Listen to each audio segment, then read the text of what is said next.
Welcome to Healing Not Heal, where we will talk about all things mental health and holistic wellness in a very transparent and culturally competent space. So for today, I got presented with a question by a friend of mine, a soror of mine. How do I personally cope with grief, specifically with friendships? And I thought this is I've been trying to think about how to put it into words, how to answer that question long before, because it is something that I've had to confront time and time again, and how I wanted to articulate how I've gotten to this place mentally, emotionally, and how I'm still getting to that place because I'm not perfect. But I've been going through my head with that, how I wanted to articulate that long before she asked me that question, because I had actually made a post about grief in a sense of creating this space and, getting rid of old things to make space for the new that was coming in, the new energy that I was welcoming into my life. And so I felt like I couldn't really get to an answer without sounding really woo-woo and really like spiritual, woke, existential, borderline, like, is she okay, nuts, kind of. Like, I didn't know how to articulate that without it sounding too off the rails, but I think it has to get off the rails in order to really get a good understanding of the concept of accepting grief and what that looks like. Because for me, like I said, I've had to experience it throughout my life. And I'm just now getting to this point where I think, like I said, I'm still processing, where I think that I'm actually coming to terms of what that looks like, and like not necessarily the whole meaning of life, but bigger picture of life. And so to answer her question, how did I cope with grief and loss when it comes to friendships, specifically for what she was asking? And it took me to, my immediate answer is I had to really face that with, and for those who don't know, like my divorce first. So that was one of the biggest lessons, biggest lessons with grief. I lost my stepfather in 2014. He practically raised me. So that was, that was my male figure, my positive male figure, which was complex and complicated as well, but, love that man to death. But then it was the divorce. And then, because I think people always assume or associate that like losing your significant other is worse than losing a friendship. And I can tell you it's not, it's almost the same, to be honest, especially a friendship that you've invested years in.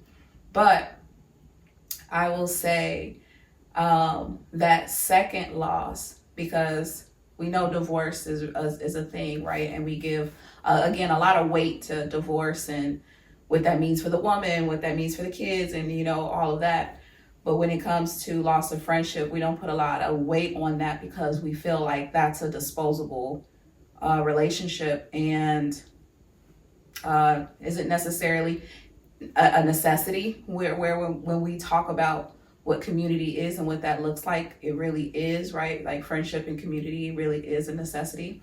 Now that we see this loneliness epidemic, which is why I wanted to even bring it up in the first place when I was processing how I wanted to articulate it. And what I did notice is just like friendships are just as hard to get over, not necessarily get over, but grieve as a marriage. So I would definitely tell you that.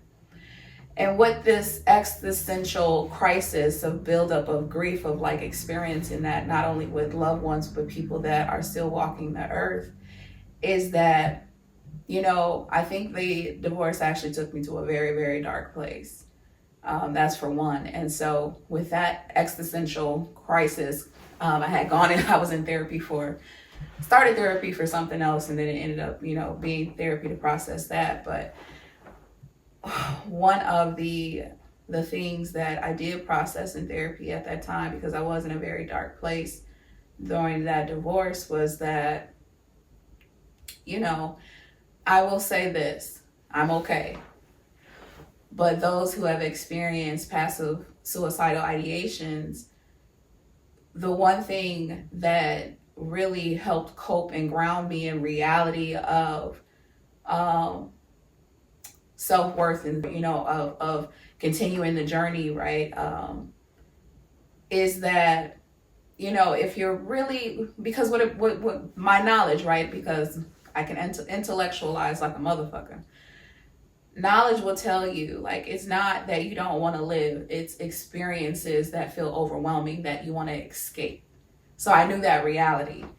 And so for me, I did a lot of thinking of, if my situation feels unbearable and I feel like my option is that, what would be the harm of fucking shit up and taking chances and making mistakes? Okay? I had this life plan for myself that didn't go in the way that I had expected.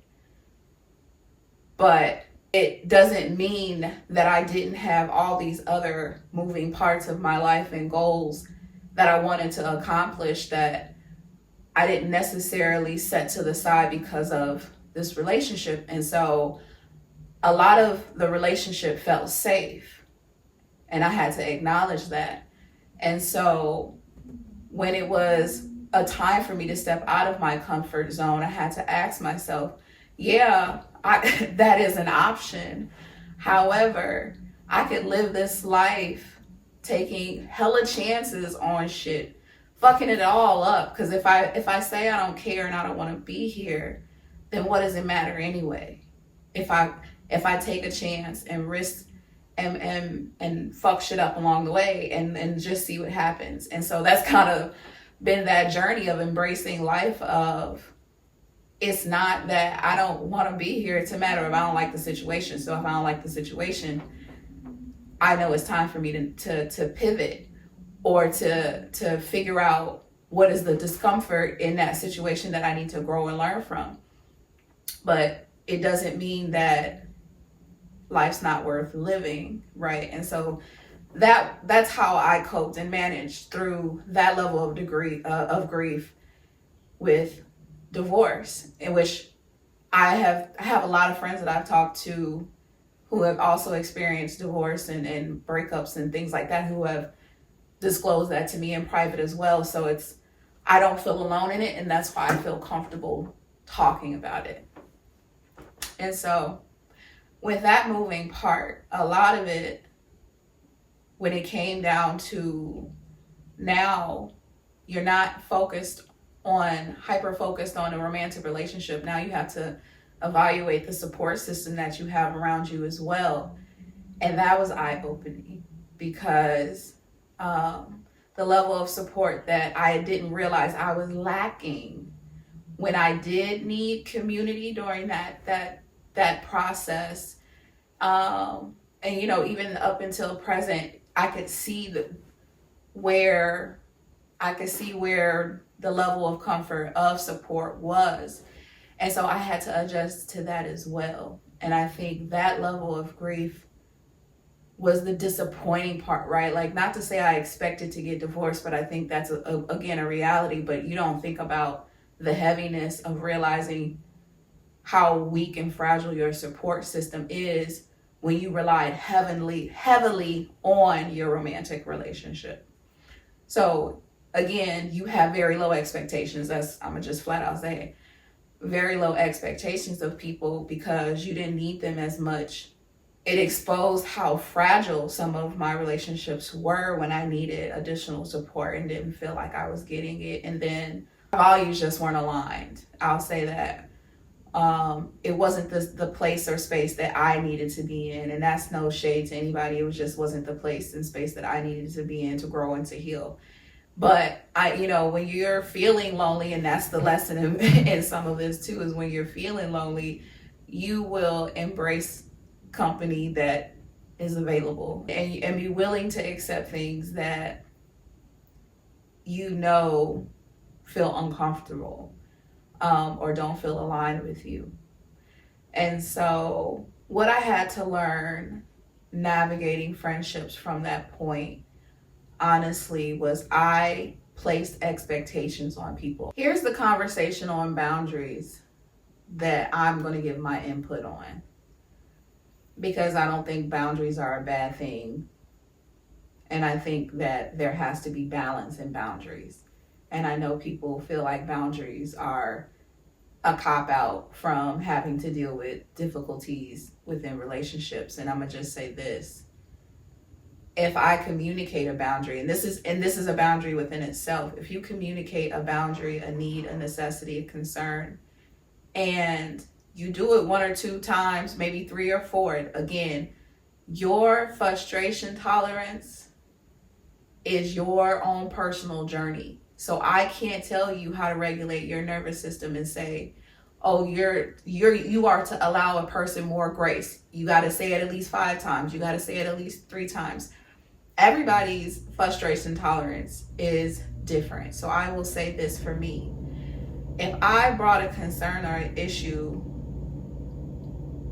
2-3 times about something I need or concern, and the behavior continues and it seems unaddressed, my boundary is that to not have that conversation and put that expectation on you anymore. And that's where I had to grieve, because I had placed expectations on people after I had seen a behavior, and I wanted to get upset. When it's like, you have to learn when someone observes people's behavior and in level of integrity, not just with you, but in their other relationships. And if you let other shit go, you know what I mean? Like that's a you thing, where yes, you need to have boundaries and expectations. Otherwise you will become resentful in this relationship. And that's where I think the grief and the impact of the dissolution of that relationship becomes irreparable. Because I feel like if I place an expectation or a boundary and I communicate that, and I say it 1 or 2 times and you don't follow it, I know it's not personal. It's just, that's your character. That's just your behavior. And so I know not to have that expectation of you anymore, not to take it personal. I just have to adjust in a way that I feel comfortable with you. And so having that level of radical acceptance, having that level of detachment, in a sense of a lot of things that we take personal, a lot of things that we get offended by, a lot of things that we get disappointed by, are expectations that we place onto people.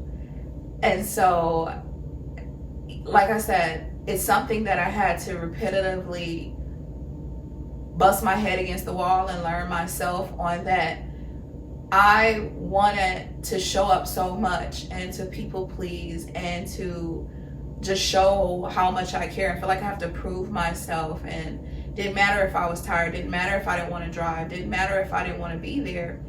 I felt I needed to express my love and show that, my investment. And that was a me thing. That was a my insecurity thing, that I just wanted to prove myself.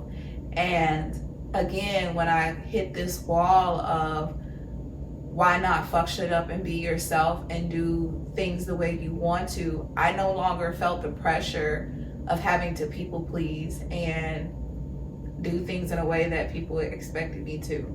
And I think that started to evolve into my, forming new friendships, as well as this. Just again, if you haven't communicated your expectations or what you wanted out of that relationship, then that's on you. And if you have, and you haven't seen the behavior change after these conversations, again, it's not personal, it's not a you thing. You just have to adjust your expectations of that person in a sense of, what is your level of comfort and vulnerability in adjusting around this person. If I say I don't like cigarette smoke, and every time I come over you light a cigarette, then I just know I'm not gonna come over. Let's go somewhere that's not smoking. You know what I mean? So that doesn't mean I have to stop being your friend. I just know you're not capable of respecting that boundary for me. So, it's just a matter of meeting people where they're at. And I think that is part of the radical acceptance on, if you value the relationship in a sense, and this is where I think where community could develop a little bit more, is if you met people where they're at, you can adjust your expectations so much that we wouldn't feel like everybody was trying to betray us and dog us and hurt us and do X, Y, and Z, because none of this shit is personal. We would know that, okay, maybe this person a little ADHD touched and they ain't text back because they is absent-minded, not because they're inconsiderate of my feelings or trying to be inconsiderate of my feelings. My dog, I talked to you a couple times and you still do that shit, but okay, you struggle with that. No pressure. I just know if I have pressing conversations not to communicate with you, you good on the flip when it's time to go outside and go hang out. I'ma just hit you up when it's time to go hang out, and I know that on an emotional level you're not available. I'ma go find a friend that is. And so what is the harm in evaluating your friendships in a way that it's not personal? I just know how to adjust my expectations of you, that I no longer put myself in a situation to be disappointed by you, because it's my expectations that get my feelings hurt. And so I think, again, when to answer the question and to summarize what it has taught me, what grief has taught me along the way, is that, again, radical acceptance, meeting people where they're at. If someone shows you who they are, believe them. A lot of our disappointment in people is us projecting our own potential onto people, our own desires, our own insecurities, without even consulting. And again, having a relationship that is very intimate and vulnerable, I think, has to be a consensual conversation and an intentional relationship, that you have sat down and you said, you know what, I have evaluated this relationship and I see this being way more intentional and valuable, and that I really want to hold space for you, and I want you to hold space for me, and that I want to be able to meet your needs and where you're at, and you be able to meet my needs and where I'm at. And actually this, I'm smiling, I'm giggling, but like I'm smiling. Having that level of grief and experience that helped me to develop that type of relationship with my new friends. And so I feel like and that's maybe the woo-woo gratitude part of me, of this existential crisis, is that although it was sad losing some of those relationships, I learned such valuable lessons in how to formulate healthier ones moving forward. Again, not taking things personal. When my friends are going through shit, say some off the wall shit, go ghost, or you know what I mean. Again, I evaluate. All right, cool. You got a boo now? Oh, you disappear? Okay, cool. I know you're my hangout, kick it friend. If I'm ready to go kick it and you available, cool, we gonna do that. But like, expecting you to show up all the time for me on an emotional level, because now I see that you pivot when it comes to when a relationship is around. I know that I don't have the consistency from you. It's not personal. I just know where your attention is. If I had a conversation with you, now it's on me to kind of again navigate and know who I'm dealing with. You have to discern, is that a person you find valuable in your life or not? If it is, again, watch the behavior and just not personalize it. That's just how you operate, and I'm gonna just move around you. Now, here's where the problem might lie. That person might still have high expectations of you because of their expectations. But again, I can give you what I have. I can give you, the energy that that I can invest in you, but I'm not going to overexert myself for someone who can't reciprocate that energy. And again, I'm not taking it personal. I just know, again, where my boundaries lie.